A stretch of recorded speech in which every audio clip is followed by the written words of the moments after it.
Without further ado, the resolution on the table tonight is resolved. The U.S. should prioritize domestic interests over international leadership.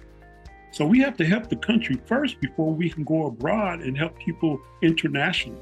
That's what I believe. I think in what our current political situation is, it's not really a question of what we should prioritize, but rather what we shouldn't antagonize. I think there's a lot of antagonizing going on both domestically, internationally right now, from tariffs to threats of annexation abroad that end up hurting us domestically.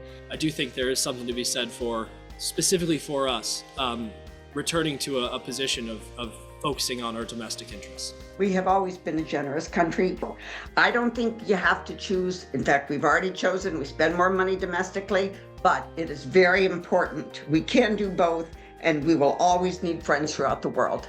It's important to consider what we are actually putting out in the world and whether those programs reflect the values that we want to project and think it is our right to project to the world. One of the things that Doge has brought out, is we're finding out that apparently we have been at least spending some money spreading woke culture, with which, a lot of us really don't agree, so that's not spreading democracy and representative government, that's spreading something else. But we've also been made aware of a lot of discrepancy in the information that's been put out by Doge. I think America should be the shining light on the hill. We should be a role model of democracy. But unfortunately, I look at our country today and we have eroded to such a point that we have to clean up the domestic problems that we have. I'm sorry, I want to be a globalist, but we have some major problems domestically that we must address, and I don't see anybody addressing it.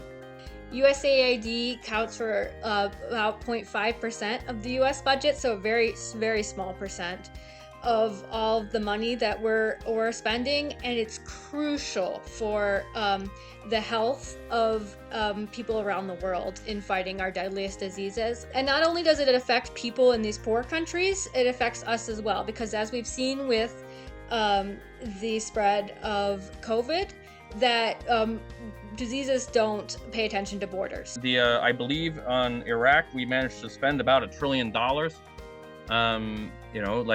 That was money that could have, again, if you consider America, you want America to be a leader on the international scene, there's a lot better things to do with $1 trillion, I think, than what wound up getting done with it. What does the Speaker think of the prospects of Ukraine right now with the current alignment of the United States with Russia?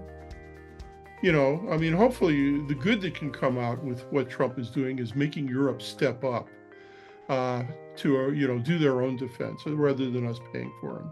The U.S. is the largest military power in the world, and it is the only NATO country powerful enough to maintain the post-war status quo from further Russian invasion. The vice president shared that he said, "I just hate bailing Europe out again." And I have to admit, I was sympathetic to that. A previous speaker said